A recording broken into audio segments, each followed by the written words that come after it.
Welcome to Oops, All Apocalypses, a show where we explore the collapse of society by playing fun tabletop role-playing games.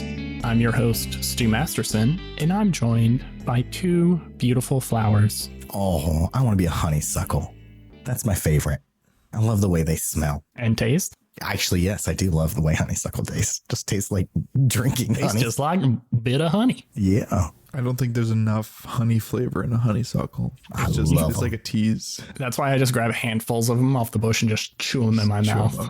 I don't do the nice little smart pulling out. That's the what I stamen. do. I pull out the slurp it, drink from the bottom. I eat it just like it's the last dandelion of the season. Just chomp it right off the bush. Hell yeah. I'm sorry, what? You eat dandelions? Sorry, that was an Ice Age 1 reference. I thought you guys were cool. Last dandelion of the season. I forgot all about that. No? Nope. I haven't seen that movie in so long. I'm a calla lily. Calla lily. Hey everyone, I'm Brady and I play the Bloodhound Brain Picker Book McCready. I'm also calla lily. We established that about 30 seconds ago. My name is Honeysuckle, and I play Ocean, a gentle giant who is a little afraid of a returning person here. Is she crazy? Is she not? Are we fucked? Book did this. Book did this. We're all a little worried about Spade. Okay, this week we have a BuzzFeed Presents Apocalypse brought to us by our very own Jacob. Okay. So the idea for this one came because we got an email from a fan, right? And he absolutely roasted our cat choices. Just absolutely killed our cat choices And some a other few weeks choices. back. Oh, yeah. Killed our cat choices. But he was right. He chose Pink Panther, Hobbs, banger choices. But that got me thinking because I think he mentioned Tigger too, right? Yeah. Yeah, I mentioned Tigger. So that got me thinking, if you're a character in the 100 Acre Woods, who would you be? And why? And why? This man's stealing my question. I just always have to add more to it. Yeah. Well, you brought the question, so you have to answer first. For Eeyore. Ocean's very much Eeyore. I think he's a little bit more less depressed, I think, than Eeyore is, right? Because Ocean's very goal-minded and like directed in tasks. He's not like one to just like sit around like, oh, woe is me. Life is suffering. I'm not going to do nothing. Yeah. But I think he gives the same vibes, Eeyore. Like the vibe that Eeyore gives, it feels very Ocean-like to me. I feel like you have some of the motherly energy of Kanga, though. Yeah. Oh, that's a good choice. I like Kanga for you a little bit. Kanga's a better choice. I agree. I think he's a little less enthusiastic than Kanga is. Yeah, but even Kanga, maybe I am not up to date on my 100 Acre Wood lore. It's been quite a Since I while. was 3 or 4 years old. And I don't think I ever read the original manga, but I felt like Kanga's energy was like, even when they're excited, it was more like of a kind of wise, bemused excitement. But maybe I'm misremembering. No, I think you're there. I like that choice. I like that better. That's a better choice. I'm taking back my Eeyore choice. I'm going with your Kanga choice. I think Ocean would be Kanga. Book can't be Rue or it'd be weird. Yeah. No, I wasn't going to put Book as Rue anyway. I think Book is either owl or rabbit. He could be either of those. I was about to say Book's that annoying dumb fuck owl, but Wow. Tell me how you really feel. no, it's because Owl's like pure chaos, but he tries to be like act like he's smart, right? But most of the stuff he's telling people is completely wrong. Yeah, that tracks. But then I was also thinking like rabbit because That nervous he's always, energy, like, that nervous panicking energy. but always fucks it up. Oh yeah, that nervous panicky energy. Coming up with plans and constantly sabotaging them. So how about you decide, dear listener, is Book owl or rabbit? Email in. Owl. When I was in first grade, I was unanimously voted Christopher Robin, which is the lamest answer anyone can possibly Shitty get. answer. In my first grade class, I was so mad, and who I really wanted to be. And since that point, who I focused much more on making myself be like is Tigger. So You do give good Tigger energy. that's probably it. But I'm seeing now that there's an elephant called Mama Heffalump, and I'm really trying to be Who the hell is Mama Elephant? Mama Heffalump. All I know is that she's the wife of Papa Heffalump and the mother of Junior Heffalump in the New Adventures of Winnie the Pooh. So I'm glad they've expanded it to cover our elephant friends. That's amazing. Oh, They did not spell Heffalump the way I thought they would. What do you think is the correct spelling of Heffalump? I think it should use a PH like the word elephant, I was thinking it was heifer, like heifer, like a cow. but it's an elephant. Yeah. Well, is rabbit a rabbit? Yeah. No, it's a stuffed animal. Oh, you bitch. Book Snook of Book Tapes. Utopia edition. Oh, Hey everybody, it's Book here. We're doing a little Book Snook of Book Takes. This time we're talking about the show that we already talked about, Utopia. Brady is back here now. It's me. I watched the US version of Utopia per the direction of our fearless DM. I really liked it. I think it was very, very good. I agree with Stu. I think the only reason that it failed was because it was about a pandemic. It came out during the pandemic. It involved government conspiracies, scrutiny of the FDA, like public protest. It involved bat flus. It involved this really is. it involved the whole like vaccine conspiracy. So like it was just like a bunch of coincidences that were so timely that it was unpleasant to watch at the time. But 5 years down the road, it's not so bad to watch, and I really enjoyed the show. Do you think it earned more than its like 50% Rotten Tomato score? Or whatever Absolutely should be better than 50%. Astounded. Yeah, should be way better than that. Now is where we compare it against Jacob's opinion of the UK version, if he had watched it yet, but he hasn't. I did not. So we can't do our A/B testing. By next episode, I will have watched it. I watched Utopia in it was in 2 nights. There's less of the US show to watch, but I burned through in 2 nights. Because it's so good. Didn't It want to was, stop going. No, I like it even more now in retrospect. Like as time goes on, I'm liking it more and more and getting more and mad at people who say it's the worst show they've ever seen. Did the UK version have like a good ending? Like did it end when it was intended to end, or did it also get canceled? A lot of people wanted season 3, and I think that's another reason why a lot of people don't like US Utopia, because it seems to have killed the chances for a season 3 revival for the UK version, which a lot of people were wanting. A lot of the cool fans wanted. It resolves a lot of the things that are left in the air at season 1, at least. So I enjoyed watching season 2 of the UK a lot. I think it was actually my favorite part because I wasn't comparing against the US one constantly. I could just enjoy it. Okay, I think we have a bunch of stuff to do in this episode. So this may have been a slightly shorter intro, and it certainly had our worst BuzzFeed Presents Apocalypse question of all time. But I don't know. You guys really didn't like my fireplace owl one. that was the worst question. But it was funny because we got to make fun of you for a while. That was a terrible question. This one was just boringly mediocre. I think we should get back to the action.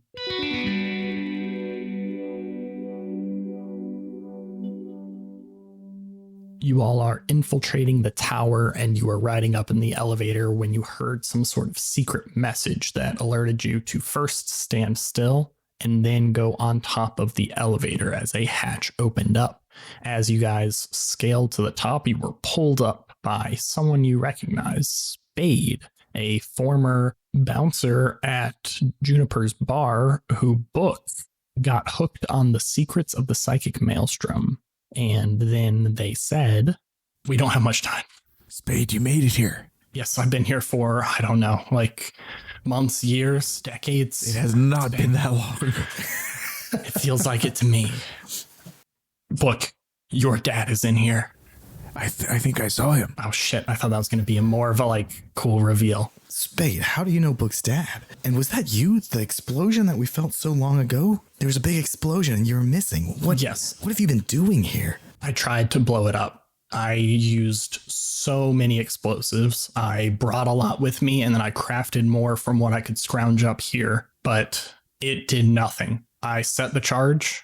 I felt it explode and rocket and fire. I felt the heat. I felt the shake. It knocked me to the ground. And then when I went back down to the floor, it looked like nothing happened. It was perfectly fine. Wow.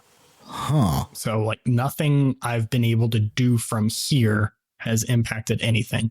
And if you're not in this elevator shaft, they can see you. There's cameras everywhere right now. Have any of you seen the first Speed movie with Keanu Reeves? Yeah, I saw the first half of it. Oh, well, that's bad news, because in the second half, they do this trick where they have a camera that they put it on a loop so they can do shit in the bus without the terrorists knowing it. So I'm doing that right now with the elevator. I've rigged it up to slow it down a lot, so we don't have a lot of time. But right now, the camera should think you're just standing there, not doing anything, just your kind of normal breathing. But we don't have much time. It's still moving up. If we go too slow, it's going to throw off a bunch of alarms. But I had to let you know, your dad is here. You need to figure out where he's at. Get to him. He's going to be the secret to solving all this. Spade. Okay. Actually, really quick, Stu, I want to use my eerie presence. Like when Book turns around and actually looks at Spade, I'm sure that they see his like fucked up eye, his fucked up chest. Like he just looks completely different. What happened with you? No, you can roll your eerie presence. Is that it? That was an 11. That means you get to do both, or you can do both. Correct. Yes. So if anyone's keeping a dangerous or troubling secret, their brain buzzes in my perception like an overheating light bulb. And if anyone's connected more deeply to the psychic maelstrom than normal, you can hear it whispering through them. Oh, absolutely. Yeah, both of those things. It's the first one's a little different. It doesn't feel like the buzzing of a hot light bulb. It feels like 1,000 fireflies in a light bulb butting their head against the edge. Like there's a bunch of things you don't know, but there's not like one thing that they're holding back from you related to your current situation is what you feel like. That makes sense. They're being honest with you about the tower stuff. And you hear all sorts of whispers, and they all seem to be reinforcing what they're trying to say to you. They're like, and mixed with that, it's like, we got to bring the tower down. The tower must fall. The tower must fall. Just all throughout. Do I hear anything that indicates whether Spade still has their influence, their big influential powers? You think probably. Okay.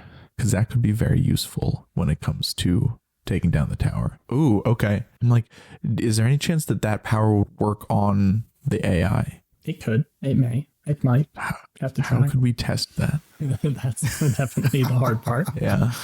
Okay. Spade, we're also here to destroy the tower. You need to know that how many days until the flood happens? Or just over less than 2 days. Okay, Spade. What the fuck happened to you? No, not enough time for that. Keep going. In 2 days, one of two things is going to happen. Either a hole is going to get blasted into the basement of the tower, and it's going to flood with more water than you've ever seen in your entire life. Or a hole is going to get blasted into the basement of the tower, and all of the forces that we could muster are going to come in and raid it from the bottom up until we get to the AI and destroy it once and for all. Okay, that not poo-pooing your plan, just giving you information. AI is really high up. So starting from the bottom, going to take a while. I don't know what floor exactly, but the elevator has to go up a really long time for it to reach them. I can only really contact you when you're in the elevator. That's the only time I'm going to be able to reach you. It gets confusing out there. Your dad's in one of the shows that they run, but I can't see which one it is. But I know he's in one of the shows. You have to figure out what genre he's in and make sure you go audition for that. But as soon as you get him, just figure out a way to get to me, and we'll figure out our next plan. Do you have anyone else on the inside? I've been trying to build up some sympathizers, but they seem to always get reallocated, and I don't get enough time with them. So not really. There's a chance we could get some help if we need it in a pinch, but I'm pretty much been on my own here. Does your influence work across like screens, or do you have to be in person to affect people? It works way better in person. Okay. Shit. If we had like a 4K good camera, maybe it'd be okay.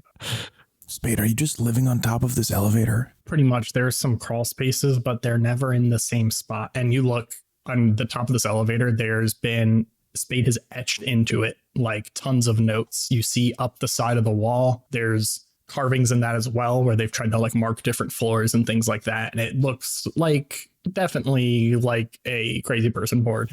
A lot of stuff has been marked and remarked and crossed out. And there's nothing you can really glean from it immediately, but it looks like Spade has at least been thinking about it for a long time and may be able to help some. Okay, Spade, before we drop back down, is there anything you've learned in the last couple months that's critical for us to know that would help us take everything down?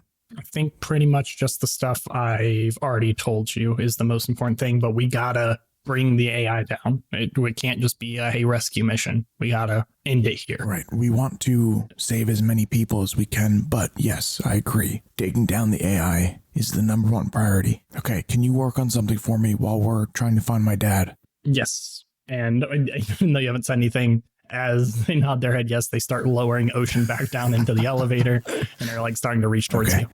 Yeah. Can you try to figure out where we would need to go to find a PA system that would reach everyone in the tower? Yeah. I can try to figure that out. Okay. I'll see you soon. Spade, Will, quick, one question. Yes. What should we be expecting here? What are we walking into? I don't know. It's weird. Have you watched much TV? No. I feel like Ocean would know better than Spade. Well, I guess from his time in his tower, he's got that. Yeah. Well, then you don't have a lot of luck. Just do your best. Okay, we'll try. Stu, do I still have my weapons? Yes, I forgot to do a scene that I will do in the future instead. But yes, you have your weapons Okay. right now. Wait, do I think that they're going to take my weapons away? Yeah, you think that's probably fairly likely. I give Spade my gun and my cane sword. Excellent. Do you want to give Spade anything to hold on to, Ocean? I have that communication device that I'm supposed to be used to communicate with Kara, like the pager, right? But I think I need to hold on to that. Okay, yeah, he'll give his weapons to him too. The hatch closes back down and there's this bright light that zoops around the outside of it real quick, just like zoop in a big circle. And then it looks like it's perfectly smooth, nothing on the top. And then you feel the elevator starting to speed back up again. And you start approaching that first little lit up dot that says genre selection. The doors open up and you're pushed into a room that has a bunch of screens all over the walls. This reminds you, Ocean, a little bit of that editing room, but without everything moving at 1,000,000 miles per hour. And you see a man who looks very similar to the one on the first floor, but with glasses here. And he goes, hey, this is where you're going to select kind of your path for this audition, this open audition you're a part of. You're able to select 3 different genres that kind of build up to give you, we're basically letting you build a demo reel while you're here. So make sure you cover your range, make sure you hit the things that you really want to focus on and stuff you just like to do. This is really the most important thing. He goes, just let me know when you've made your selection. And you see all of these different screens have different labels on them for basically what genre that thing is. We got sitcom, police procedural, game show, horror thriller, science fiction, action adventure, fantasy, historical fiction, romantic comedy, western, legal drama, mystery. Stu, is my earpiece still buzzing? Or do I think I could contact Johnny Hertz again? It stopped making that kind of staticky noise, so you can try. I say quietly, Johnny, any luck on identifying the genre my dad's in? He's still just laying there. Okay, but like what's around him? Is there anything else in there? No, this room's empty as shit. Nothing. It's on a floor. It's a soundstage. Like what material is the floor? Weird squares. It looks like it may be good. It kind of looks like my soundproof tiles, that sort of thing. Okay. Stu, when Book was growing up, like what kind of movies, TV shows did his parents like? I would say, well, you can choose. Okay. Because it's your parents. Would they have directly referenced fantasy stuff before? Yeah. They've referenced Lord of the Rings. You know, your mom took the one called Masamune, so maybe she's a huge weeb. Yeah, you know the collection of like movies you had at home and stuff like that, TV shows you had at home, so you would know best. Okay. But I will remind you, he probably didn't get to choose where he went. Probably it just selected whatever they thought was best for him. Yes. And to make it even more complicated, you have to think about all the roles that would be filled in this. So like for game show, someone could be chosen because they would be a really good host, which would just be someone charismatic. Someone could be chosen because they're a very good contestant, which like if it's Jeopardy, it's because they're smart. If it's the Newlywed Show, it's because they're good at knowing another person. Or they could be chosen as like an audience member or a Vanna White or all those sorts of things. So it's not just... They're not asking us what genres we're interested in. They're just asking us to do like... Probably what they think we're good at. Well, I guess I'm asking, what are they asking us to do right now? They're asking you to pick the 3 genres you want to go do demo reels for, is what they're asking. They're framing it not as how do I find my dad, though. They're framing it as how do I have the most successful open audition? So they mentioned things like focus on what you're good at, but maybe try to get some range in there and stuff like that, which honestly doesn't mean shit to you guys. You should be focused on the ones that are most likely to have your poppy in them. Johnny, is my dad still alone in the sound room or the sound stage? Yep. No one else is there. It's just Stu, it was just an empty room, like fully empty. Ocean knows that they are like holodecks. They generate their entire set when it's recording. And unless that, they're going to all look perfectly identical. But if there was anyone else real on the set, they would also be there, right? Yes, correct. What was Book's dad wearing? That is a good question. He is wearing a bit nicer clothes. He always dressed kind of nice, so it doesn't look out of place, but it definitely looks a little bit nicer. And he has a hat on. What kind of hat? A nice, cool 20s hat. When Ocean had his big long flashback, he looked up Book's dad on the computer and saw possible roles. Well, not roles. They were rating him on different qualities, but yeah, you're right. It's What roles, were those? You're correct. Because I don't remember off the top of my head. In the past, Ocean, as you were investigating how it was rating Charles McCready, it wasn't done yet. So there could have been some changes or anything like that. But at the time, he was still in the sorting phase, and it was most weighted towards literary knowledge, mathematics, adventure, and danger defying. Currently, I got action adventure, historical fiction, and legal drama. Those are the three that I lean the most towards. I feel like there could be a game show aspect in there too. There could be. 'Cause, like think about Survivor. There could be.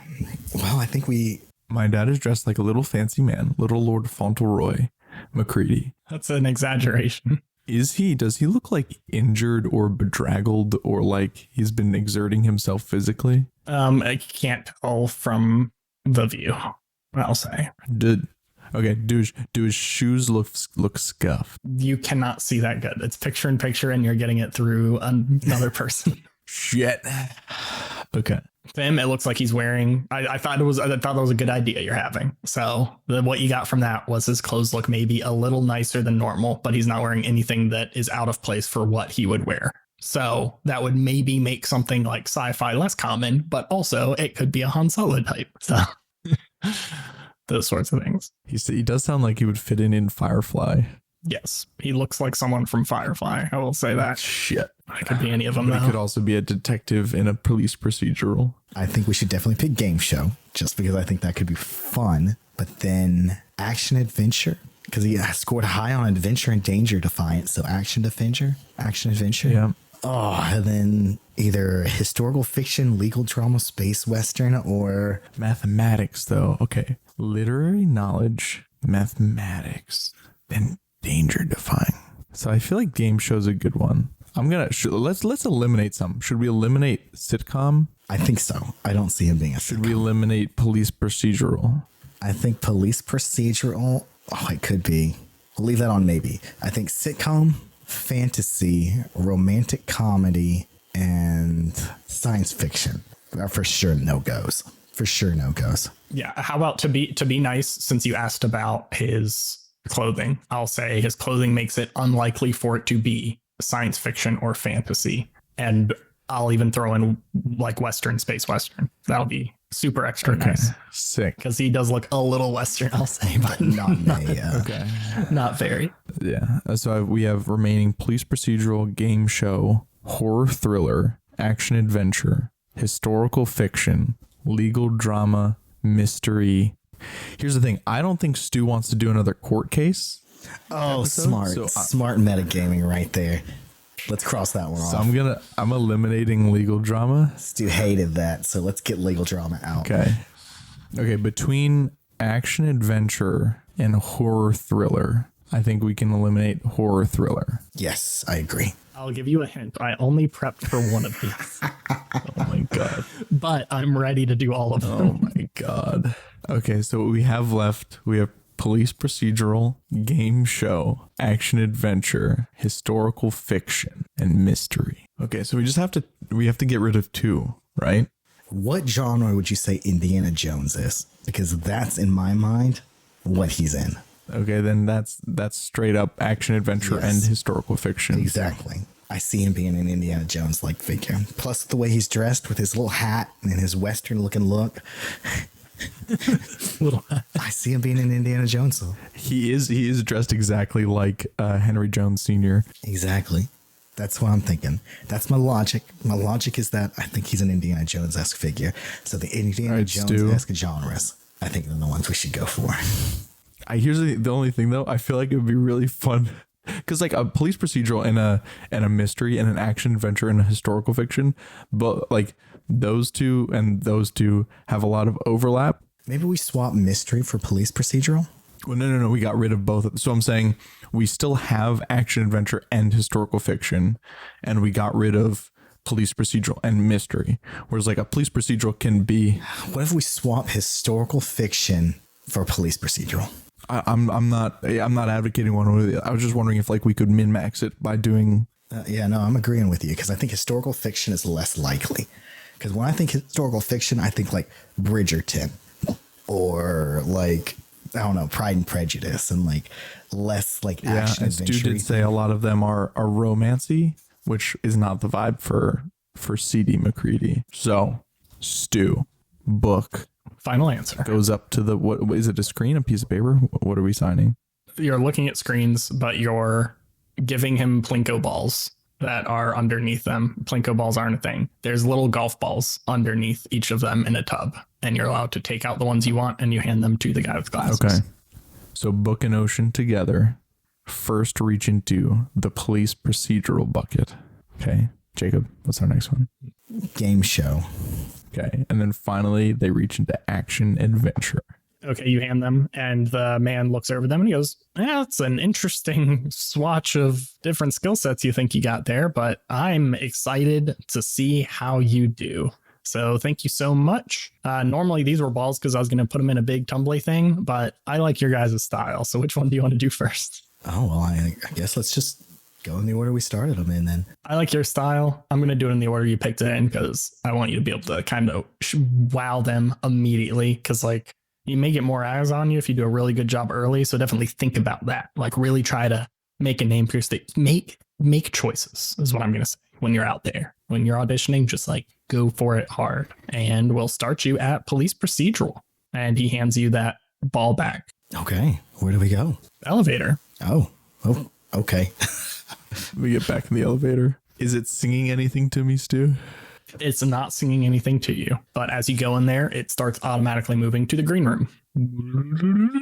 And it goes up. The music plays as normal. You don't hear any thumping. The green room is much closer to this room than before, but it opens up and you see a room that is entirely painted green. It has a couch in it. It has what are both of your favorite foods? We've probably done this on an intro. Shit, I'm trying to think of today's favorite food. You don't have to remember the one from before. Right now, what do you want the Good most? steak.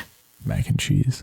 On the table in front of the couch is a good steak and a giant bowl of mac and cheese, like at least family size, probably more. In this room are also 2 computers and a water cooler. Oh, That is it. interesting. And then a big number pops on the wall and it says that your police procedural will start. It says enter elevator in 30 minutes and it's counting down. Are the computers like props or are they real computers? They look real. You go over to it. It's lit up. It's on a page that just says Google in the middle. Ocean. Yeah. Can I like, I want to whisper in Ocean's ear so that hopefully they can't hear what I'm saying. Ocean, see if you can find my dad, but like try not to seem like you're trying to find my dad. So keep it kind of sneaky. Okay. I'll do my best. Book goes to the computer and you said we're at Google. Yep. Book Google's Cast and McCready. Okay. When you Google it, you see a bunch of information just fills up your screen. You get just overloaded with random bullshit. So I don't think Book has ever experienced something like this, where there's just like a searchable repository of information. But when you search Cast McCready, you get the main cast of the TV series McCready and Daughter includes Lauren Cranchich as Michael McCready, Patsy Palmer is Claire McCready, and Brendan Coyle is Donald McCready. Then a lot of IMDb pages. Most of it seems to be related to McCready and daughter. Okay. None of them look like your dad. Little pictures pop up and stuff too. Is there like an email or anything? What do you mean, an email? Like or an anything? Outlook, Microsoft Outlook? No, it's just a web browser with Google. Okay. Nothing else on the entire machine. Book. You can't even access the file system. Okay, book Google's Charles Davis McCready. You see a bunch of stuff on a John McCready for some reason. There is a Charlie McCready. None of it looks like your dad. There's a William Charles McCready. Yeah. Unique Charles Davis lithography of a clown signed in pencil. You can buy that off Worth Point. Book Google's date. It says Sunday, March 30th, 2025. Oh my God. So it seems like this is a snapshot of the internet that has not been updated, if you had to guess. Got it. Okay, Book goes over and tries the mac and cheese. It's very delicious. Is there just one steak? Yes. It's a very good steak, though. Okay, Book doesn't eat the steak, but he eats a bunch of mac and cheese. Yeah, Ocean sits down and just kind of looks around and goes, well, I guess we gotta wait. Book, are there any clues that Book could look at to see if like maybe his dad's been in this green room? No, it looks like it has been like purged and cleaned. Okay. You think even if like people went up before you, there's no sign of those previous people. There's no sign of their food. There's no trash. There's no anything. So either it's like super cleaned out between people or there's more than one green room. Okay. And you said the room is painted green? Yeah, whole room's green. Interesting. Okay, Book has an idea. So there I assume there's multiple green rooms, right? Could be. But they all probably just look identical. Would make sense. Do I know what floor I'm on? Not even close. Went up for quite a while. The normal numbers that are on the elevator are not there. Well, it was actually never numbers. It was always little like shortcut names for stuff, but those aren't even on there. It looks like they've somehow hidden most of the panels. So technically you could have, if you were like counting the dings, maybe know exactly where you are, but it was also very confusing because it slowed down and spun up and you were up talking to Spade for a big portion of it. Book says to Johnny Hertz, Johnny, can you see which room I'm in right now? Can you find me? I can. Let me try to go through. There's like 1,000 of these. Is there any way to narrow it green down? room, big green room. It's green. Okay, let me look for green. Oh, there's one that's green. I don't see you. Here, I'm gonna jump around and wave about. And Ocean jumps about and waves about. Yeah, that'll help. That'll definitely help. Thanks. Let's see. Give me just, I guess, a luck roll. And this is very lucky, so you have to roll a 10 or higher. Because there are literally thousands of these cameras that he's just going through. I rolled a 6. He goes, nah, sorry, man, there are too many of these. I don't think I'm going to be able to like track you from room to room. There's no rhyme or reason too. Like sometimes when I go back, it just seems to go to an entirely different room. Are there So now I actually can't find your dad's room. Shit, hold on. I'm still looking. I swear it was like 7 back. No. Fuck. Well, it's okay. We're working on it. I think we're starting the process here. So if you can't find him, we'll be looking for him. Book wants to look in the room that they're in right now. Is there a camera that he can see, like a security camera, same type that they brought? It is not visible, but you think there's very likely to be one based on what you've seen in all of all the camera angles you've seen, the fact that there's thousands of cameras and you haven't really noticed many visible. Ocean, some cameras are visible as like this very small little like disc on the ceiling, like not even like a big dome from a Walmart, but you were finding you didn't realize there were cameras for a super long time. We actually mentioned this in one of the last or previous episodes, but this room, you don't even see that. Look, we might not even be recorded here. Okay, so my idea was for Book somewhere in the view of the camera was to scratch like a little PP for police procedural somewhere on the green paint, but I don't know if that'll help us if we can't identify the room. That would let you know if you came back to the same room. Oh, that's true. Not to help you, but sounds like a good idea. Yeah, so by the door, because Book is going to assume that the camera can at least see the door. So somewhere by the door that we came in, Book scratches into the green paint on the wall. He scratches PP for police procedural. I like it. Okay, is there anything else you're doing in this room? I'm eating half of that steak if Ocean doesn't eat No, it. Ocean's eating that steak. Back off.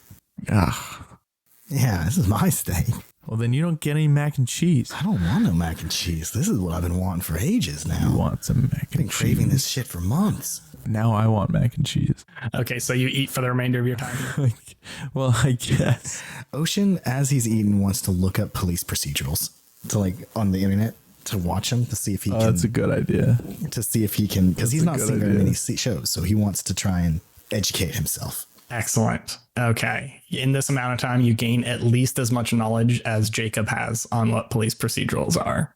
It's not a lot, but I think I can do something with it. Oh wait, book looks up a script for an episode of a police procedural based on the date that we saw on the Google. Book looks up a script for High Potential, Excellent. which is a show on Hulu. Okay. You got a script. You got some knowledge that can help you if there are any roles coming up in your actual performance. The time ticks down and there's a very pleasant ding when it runs out. It's not like a big alarm. It's just like ding. Please proceed to the elevator. All right, let's do it. Okay. A single button lights up that wasn't visible before and it says police procedural. We hit it. There's a ding. The doors close. And then there is a sudden explosive releasing of gas that immediately knocks Oh, you shit. out. Oh, you bastard. Oh, shit.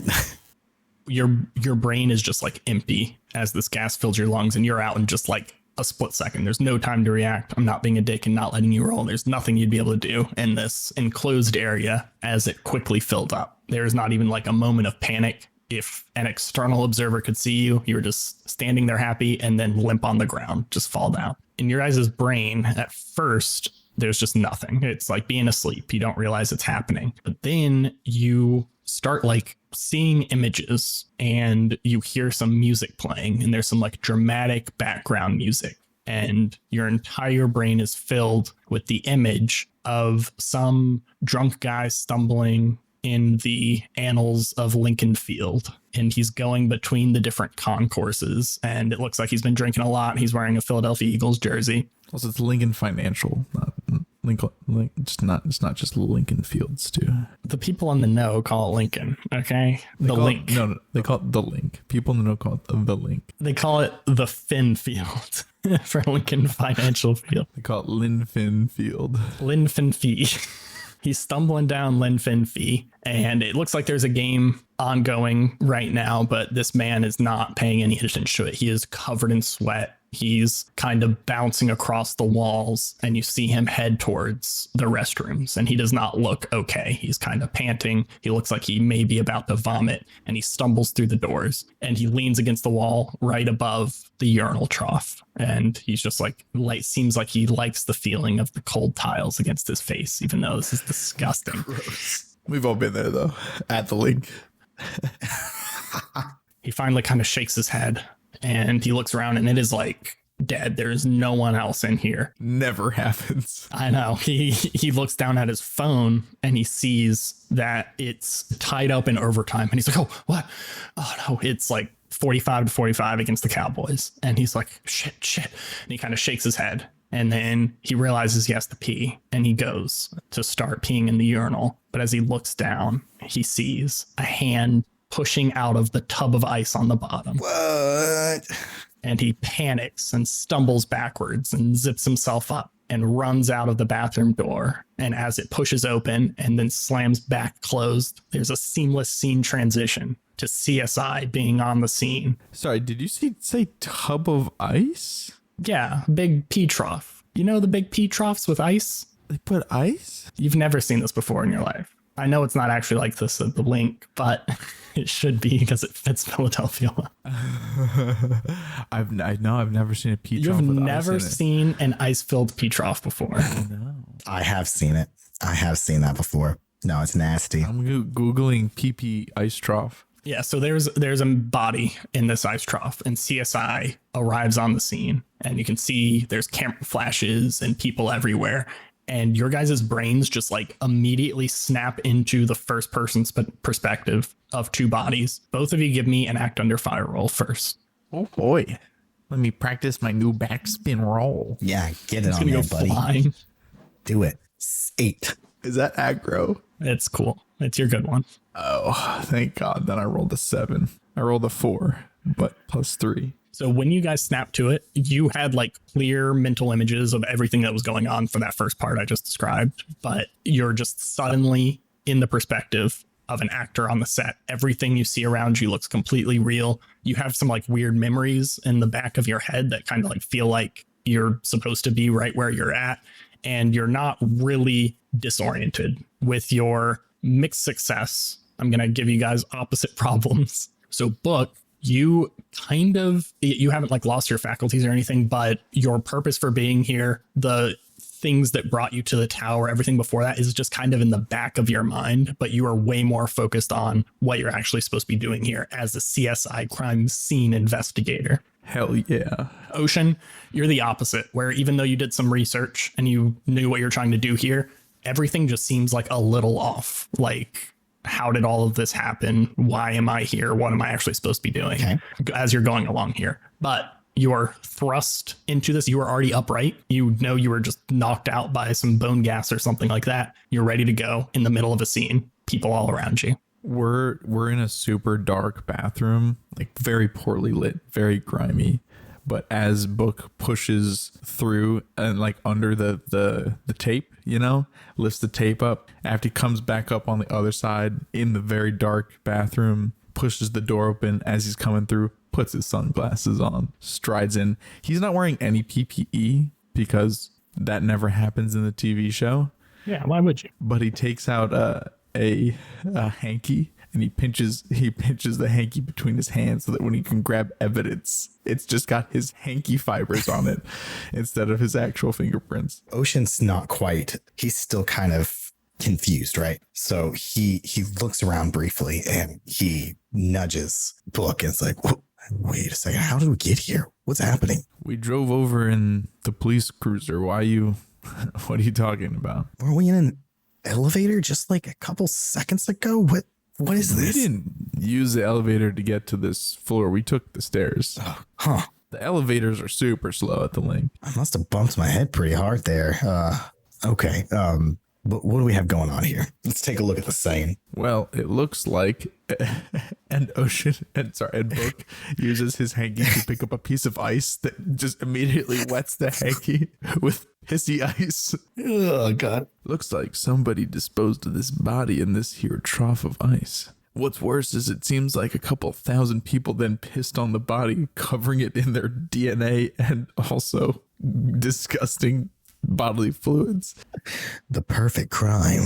This perp knew what they were doing. Good news, everyone. I just Googled if this has ever happened in a CSI episode, and it doesn't look like it has. That's I meant to awesome. do that all last week. I was like, I know this has happened at some point. Book turns to two forensic scientists and he's like, Johnson, if you're ready, grab the hair dryers. And then it cuts and we're all holding hair dryers and melting the ice. Okay, as it melts away, there's something horrific about the state of the body. What is it? Every finger on the hand is removed except for the peace sign, we assume. Yeah, as you start melting away this ice, you see it starts turning into like a tub of water instead. And as more and more ice melts away, you see popping up just one at a time. Little digits, little fingers are floating to the top of the water, and you're counting them 1, 2, 3, 4, 5, 6, 7, 8. Where the last two, when the body's fully revealed, still have a peace sign or a V. You don't know yet, or maybe the number 2. How peculiar. Johnson, make sure we capture all this melted ice into a bucket. Already on it, sir. He's got a big like Home Depot 5-gallon bucket, and he's just. Looks like this murder's on the rocks. Can we do any better? That was good. Ocean looks at this hand in a urine trough covered in ice and shakes his head and says, number 2, looks like he had a number 1. Brady, can you do better? Last try. Okay. Looks like this perp was going for a 2-point conversion. One up it, Jacob. I like to think the whole show's going and there's just like, we hear like the sound of cameras and we sit there in silence for a couple seconds as we think up one-liners. Like all this is happening in real time. That is exactly what's happening. Book is sitting on the edge of the trough now. He's like, God. Ocean looks at the severed hand, missing the fingers, and looks and sees there's no body. And he sighs and shakes his head and looks over at Buck and says, this guy could have really used a hand. I think I got one. Okay. Oh, I got a good one. Go for it. I got one. I'm going to one up you. Looks like this eagle's an endangered species. Ocean takes Book's handkerchief and he picks up the hand and he looks at it and observes it and he notices that it's a left hand. So the victim has lost his left hand and he looks it over and he puts it back in the trough. Well, the victim may be dead, but I know at least one thing for sure. He's all right now.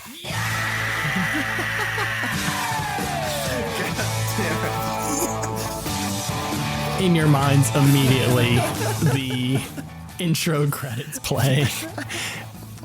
And you see CSI Philadelphia across the screen. And it's a bunch of different scenes of the city rocketing through. But while this intro is playing, I like to think that I think both Ocean and Book come back to full lucidity just briefly and are kind of in shock. And Ocean looks around and is like, what the hell's happening? I don't know. Where are we? What are we doing? We're in the tower. We're in the tower. We're trying to audition for shows. We're auditioning for shows to get with your dad. This is the audition. We're acting out a show? What? I feel like when this goes live, I didn't think like I had complete control over myself a second ago. Like I was doing something that a script was wanting me to say. I definitely had zero idea what was going on. How are they moment. doing this? Oh, God. Are we cooked? Has our brains been scrambled? Feels like bone gas to me. Ocean thinks about that guy that was just like completely mindless and so panicking obsessed to make sure he's on his lines in time. And the intro probably starts getting close to being ending. And Ocean grabs Book and says, all right, I think we're about to lose it again. Stay in control. Do your best. Smacks him. Stay in control.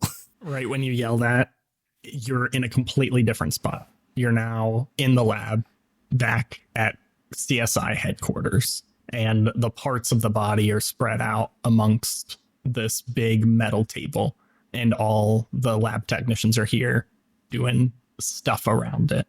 Marco, any findings?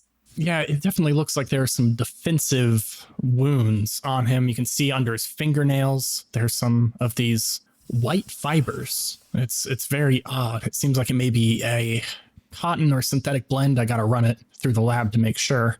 But make sure it's not my handkerchief. Oh, yeah, I can cross check it against it. Do you have an extra handkerchief I could borrow? No, I still have the same one. Here it is. It's just been in his pocket, like leaking blood and piss into his pocket. Okay, thank you. Yeah, I'll run this and see if anything interesting comes back. What's the cause of death, Doc? Well, it looks like, I know this is surprising, but it looks like he drowned. Book puts on his sunglasses. That's inconceivable. Did he drown in piss? No, that's the odd thing. We did this comparison against the toilet water, and they turn a monitor around and you see all these like crazy numbers going up, and you go, on the left, you can see the toilet water, and on the right, this is the regular sink water, and somehow it's none of those. We found some odd like sugars in it. What's the salinity content? Very high. Higher than normal drinking water for sure. Salt water. Or maybe the celebratory Gatorade bath took a turn for the worse. Oh, wait, let me look at the G2 content. And they start typing away at the keyboard, and then a big Gatorade logo pops up in the middle, and they say, wow, this is normally refreshing and good for athletes, but it seems like in this case, it was used nefariously. This would never happen if someone drinks it according to the instructions, though. Yeah, that good taste of refreshing Gatorade keeps me going during tough investigations. Gatorade for drinking, not breathing. Must have been a real villain to use Gatorade in such a nefarious way. A Gatorade appears in Book's hand, and he twists the cap off and drinks the whole thing in one go. Marco, give me a printout. I want to know where the head coach was. And it prints away. It's a big dot matrix printer, and at the top is like an ASCII photo of he goes, which head coach? The one that got the Gatorade poured on him. That would be the Eagles coach. Are you sure you want to look into him? People aren't going to be happy. We got a murder on our hands and some Gatorade name to clear. Okay, they print out on a big dot matrix printer and hand it over to you and has an ASCII picture of the Eagles coach, which for some reason in this has a big walrus-like mustache still. It's Nick Sirianni, but with a walrus mustache. It's the perfect mix of all former Eagles head coaches. Ocean, Andy Sirianni's a close personal friend. I don't think he could do something like this. Do we have an ID on the body yet? No, nothing yet. Guess this John Doe's more like John Bird. Smashed cut. I'm so sorry. As there's like a cut and it goes dark for a second and the lights come on as it's transitioning scenes, and Ocean and Book are standing in the empty room again. Ocean shakes his head and, what the hell is this? Why are we saying so many shitty puns? Where's our John Bird? There's no Who John are Bird, you? Book. Book, it's an audition. We got to try and stick with this. We got to figure out what's happening. This is a crime scene. No, Book, no. We're in the medical examiner's office. Look, according to the research, the puns are only in the intro. You got to stop. We're failing. I think the puns are pretty good, actually. They're awful. They're absolutely dreadful. I think 3 out of the 7 were pretty good. Got to stay focused. We got to do well on this. We got to find your dad. I think we're doing a great job solving this murder. Smash cut. We're knocking on the door of the Eagles coach. Oh, what can I do for you, gentlemen? Hey, Andy, good to see you. We just, I'm sure you heard about what happened at your game on Saturday. Yeah, it was unfortunately put a damper on our big win. You know, we really needed that win. We're now 2-14. So, our only thing is, our time of death puts the victim suffocating on Gatorade at 3 p.m. And you're accounted for every other minute of the game except for 3 p.m. Can you tell us about what was going on? I went up to the booth to go argue with the refs about not letting me get my challenge flag back. They missed it on the play. You could see it in the tape. And I literally left the field, even though that is highly frowned upon, stomped all the way up to there. And luckily I got back within about 10 minutes because it was just a TV timeout. But Can the head referee corroborate this? I actually haven't seen him since then. Huh. But he should be able to. What do you mean you haven't seen him since then? We normally hang out and get drinks after the game, and he just didn't show up. Andy, I think you're going to have to come with us. You know, I'm very busy. It's mid-season. You're not in trouble, but like, can you take a look at this body? Yes. If you need me to help identify a body, Yeah, just maybe take a look. Smash cut. We're looking at the body. that's the head ref. God. So the only person who could corroborate your alibi is on that table right now. Someone's trying to set me up. They knew that I was there yelling at the ref right around that time. Who else could have known? Oh, well, it'd have to be either any of the people in the stadium, some of the players on the field, the millions of people watching from home, the casters. They all saw me leave. Book puts his hand on Andy Sirianni's shoulder and he says, Andy, since you're a close friend, I'm going to highly recommend you find yourself a lawyer. Okay, smash cut. Where are we going? I think we're interrogating not the coach. We're interrogating Saquon Barkley. Oh my God. Why would you do this to me?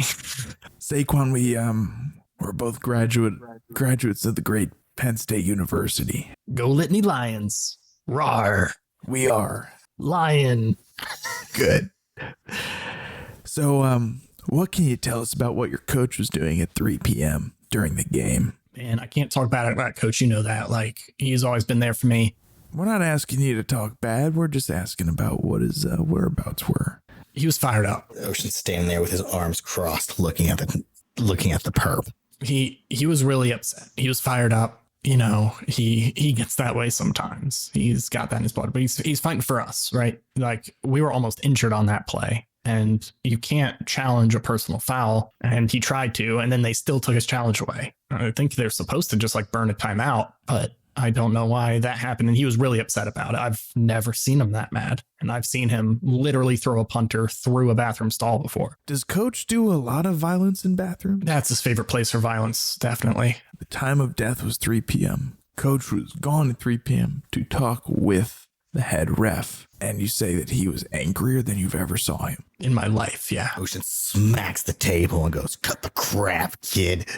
Your story's not lining up. Something's fishy. What aren't you telling us? No, Ocean, he just told us everything we wanted to know.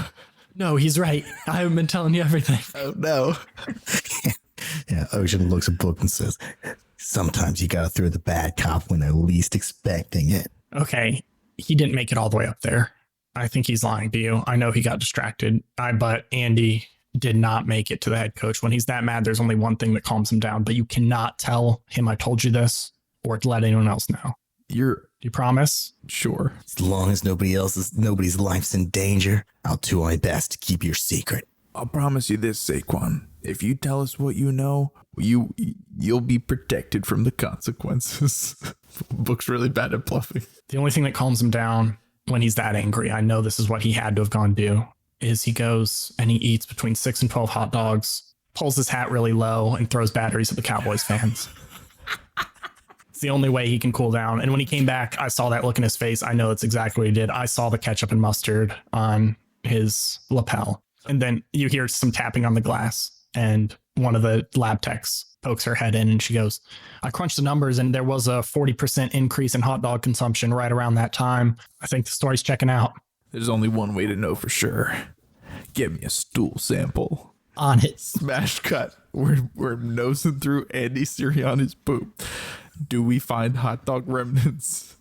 I think she already told us we found hot dogs. She found hot dogs. This is unnecessary, Book.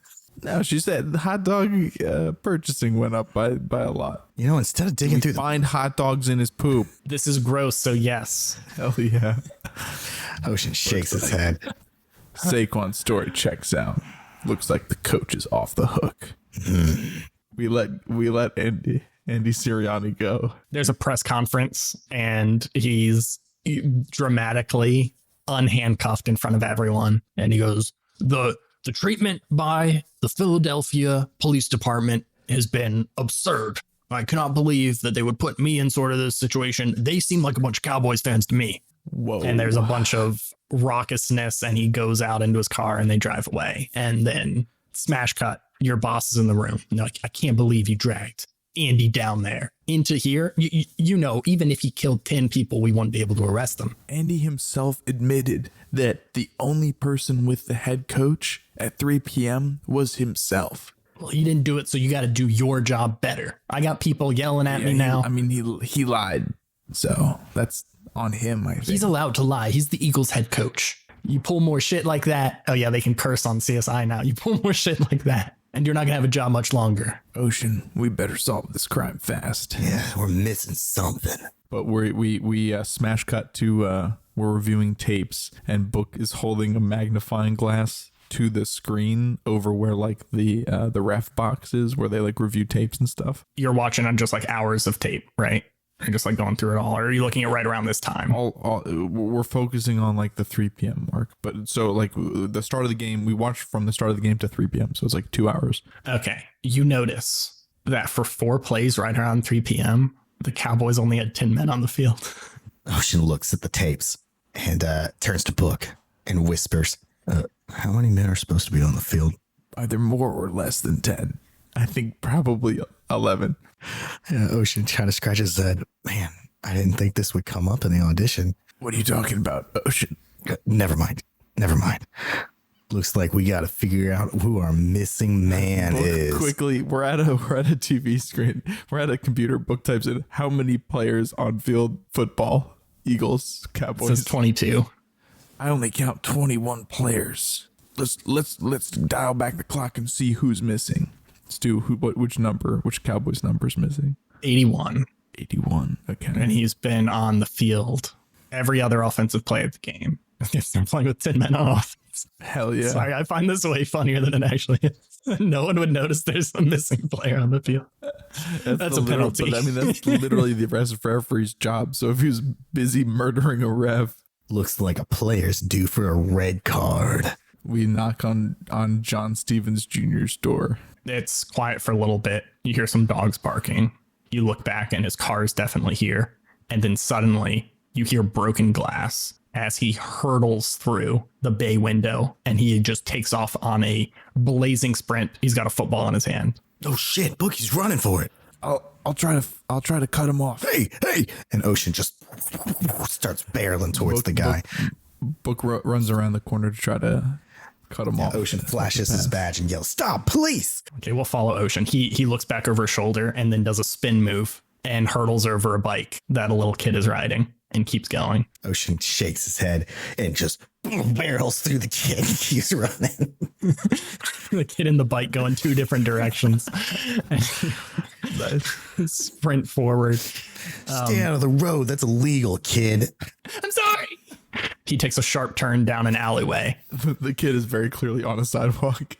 Okay, as he reaches the end of the alley, just a stack, like a full stack of newspapers, just like ones that are like still tied with twine, you know? Yeah. Just slams into his face, and Book steps out from the other side of the alley and is like, "Newsflash, buddy. Nobody gets away from the police." Smash cut. You're in an interrogation room with him. We're good cop, bad copping again. I slide forward a bottle of Gatorade with the label facing the camera. Thank you. I am. My thirst really needs to be quenched right now. That was some rough running I did. Yeah, you must have lost a lot of electrolytes, which are quickly and easily replenished by this thirst-quenching bottle of Gatorade. I did. I'm feeling better just looking at it. Why'd you run, kid? We need some answers here. You're in hot trouble. I was just going for my evening jog. Through your window? Yeah, I make millions of dollars. I replace it all the time, but I feel like it really motivates me to keep my times low. So you're telling me that every day you go for a run and every day you replace your bay window? Twice a day. These are Anderson windows. I looked. There's no way you're shelling out $10,000 a day just to burst through a window. He starts fidgeting. He starts tearing the label off of the Gatorade. Ocean takes his hands and places his knuckles on the table and leans in. Look, kid, we got you tied to a possible murder. If you don't stop talking now, you could be locked away for a long time.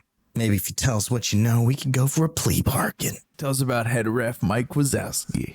I know he's a lot of people don't like his calls, but I don't have anything personal against him. Do you know he's dead? No. Then tell us why you weren't on the field between 2:48 p.m. and 3:01 p.m. This is embarrassing, but I had an argument with my wife. And she said I had to get off the field right now and go talk to her. About what? Well, it's a little complicated, but she has been really worried that I was going to commit a murder soon, and I had to kind of put her mind at ease. Commit a murder, eh? What made her think that? She found my board in my room where I have a bunch of pictures of head ref Mike Wazowski, and as the eyes cut out of it. What? Yeah. Book pokes his head out of the door. We gotta grab What's this guy, John Stevens Jr.? we gotta grab Mary Stevens, and we gotta get someone into that guy's closet to take a look at his murder board. Stat. Smash cut. Murder boardroom. CSI's on the scene. Their little swabs out. Ocean's also got the guy with him. He's got him in handcuffs, and Ocean's holding him, and he's looking at this board, and he's impressed with all the details. And he turns to John Stevens Jr. and says, "All right, you better stop talking. We're getting evidence right now. What's with the board?" I'm not a big fan of his calls, so this helps me kind of get my feelings out in a healthy way. And you can tell he's definitely bullshitting. I think while Ocean is on the murder board with Mike or with John Stevens Jr., Book is in the interrogation room with Mary Stevens, also Jr., and he's interrogating her while Ocean is working. Listen, Mary, John's already confessed that he killed Mike Wazowski. Oh, that's good. All you can do is tell us why. He has a bit of a temper on him. Old JSJ, as I call him. He really feels like that head ref has it out for him. I don't know if you know this, but when he's the head ref, my husband has 7% more personal fouls called against him. And yeah, he plays hard, but it's crazy that there'd be 7% more. And he fined us literally hundreds of thousands of dollars. No other monetary fines have come from another head ref, but all the times it crosses the threshold in quotation marks, like Roger Goodell says, it's always coming directly from him. Well, Mary, you know what else is crazy? We took a look at your phone records, and John's story checked out. He was on the phone with you from 2:48 to 3:01, and you know what I think? I think he was trying to talk you out of doing that. Smash cut back to the board. Ocean's looking at the board, and he takes a look, and he's reading over it. But then he looks down, and he sees that John Stevens Jr., he's got a little notebook in his pocket. And Ocean looks at it and says, what's the notebook? This right here? Nothing. My personal Give me diary. that. And Ocean takes it, and he flips open the diary, starts reading. July 3rd. I got ice cream with Sam today. Rum raisin flavor. It was delicious. And that's all it's written. But Ocean looks at it, and he notices the handwriting. And then he looks up at the board, and he looks at the handwriting on the board, and he keeps looking between the two. And as he's looking at the handwriting in the diary, he notices it's very neat and well spaced out and follows the lines perfectly. John Stevens Jr.'s has wonderfully beautiful handwriting. And then he looks up, and the board's handwriting is completely different. It's unkempt. It's wild. It's insane. And there's a step 1, kill coach. Step 2, hide body. Step 3, tell my husband I love him. And there's like a smooch, like a red smooch on it. And Ocean looks at it and goes, my God, and drops the diary on the ground. The camera then zooms in on the smooch lipstick, and then it diffuse transitions into her face, Mary Stevens Jr.'s face. And it's the exact same shade of lipstick. And it pans down to where her written statement is. And the handwriting looks like scrawled serial killer handwriting, like on the board. She's already cuffed, I guess. But as we kind of stand her up and start marching her off to jail, ruling on the field is personal foul, unnecessary roughness. You're going to jail, lady. And the door slams closed, and there's the last commercial break. You're suddenly in the same dark room. Book's like, how we doing? I think we did pretty well. I mean, we followed all the things I read online, right? Oh, yeah. Yeah, no. It was like, I think honestly we made it better because we did like 2 fake outs, kind of. Yeah, yeah. Usually the episode just has 1, and then it was like somebody that you already thought it was. I just want to know, where are we getting this script? Where are we getting these lines from? I'm not very good at improv. I don't think I could be thinking of this stuff on the fly. How is the tower feeding us this information? I think we're just like, we become a part of the maelstrom. Maybe. Before we go into the next scene, Stu, Book would like to open his mind. Ooh. Give me that open your mind to the psychic maelstrom roll. That was not very good. He rolled a 7, and by he, I mean me. Okay, what are you trying to do? It didn't work. Book's trying to kind of get a sense of what's going on in the background that's making them act different in this setting to try to, I guess, thwart it. Okay, you open your mind to the psychic maelstrom. It's almost probably the most smooth transition to the psychic maelstrom you've ever felt. Usually it's pretty violent when you start experiencing it, but it almost just seems like you inflate out of your body a little bit and you kind of see yourself there, and your concept of what's around you expands further and further out, and you see more little pairs of people just separated by just blackness, just like you and Ocean standing here. And you notice that the vast majority of them look just like the wolves of the maelstrom. And then you zoom back in to yourself. Ocean, we're definitely in the maelstrom. We're like in it. And I think at that moment, our brains snap. Yeah, you snap back. You're on a rooftop because that seems like it's always the case. It's nighttime. Philly skyscape. Yeah, the beautiful Philly skyline in front of you. The Philly skyline is beautiful, Stu. Have some respect. Book lifts up a glass with ice in it and yellow Gatorade and sips it like it's a mixed drink, but it's very clearly just yellow Gatorade. But Ocean kind of just goes, I don't think I much have the taste for that right now. Book takes a long draft and says, "There's nothing more refreshing than a lemon lime Gatorade after a well played game of cops and robbers." That was terrible. As you're drinking the Gatorade, Ocean shakes his head, just goes, "There's just one thing that I just don't understand. Why'd she drown him in Gatorade? It just doesn't check out." I think Mary was looking for some poetic justice. She just didn't count on how much justice she was really going to get. What's poetic justice about killing somebody with Gatorade? I was really picturing that line as like kind of the stinger at the end of the episode, but Ocean shakes his head. That ref was a pretty salty bastard about getting his money. Only makes sense to be drowned in the sweet, salty deliciousness of Gatorade lime. gross.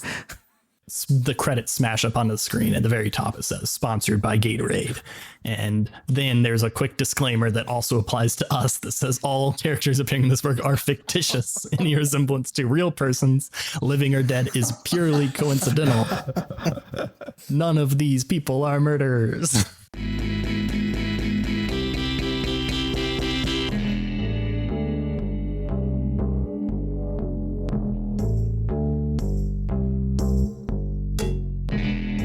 Thank you so much for listening to this week's episode of Oops All Apocalypses.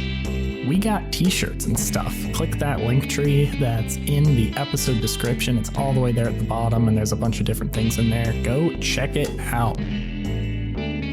The music and editing was performed by Stu Masterson. Brady McDonough did the logo and art and played CSI Detective number 1, and Jacob played CSI Detective number 2, and also helps guide all of the heffalumps around the poo traps.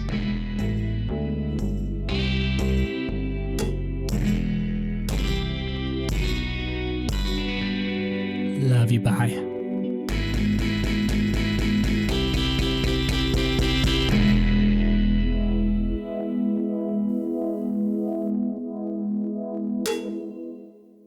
I bet he was a crooked ref, but now he's 6 feet under, so we're never gonna know. That was a worse ending than the last one. That was really bad. I liked the salty one that Jacob said just That before one made this. me really uncomfortable. I liked You're it. like salty deliciousness, and all I could think of was cum.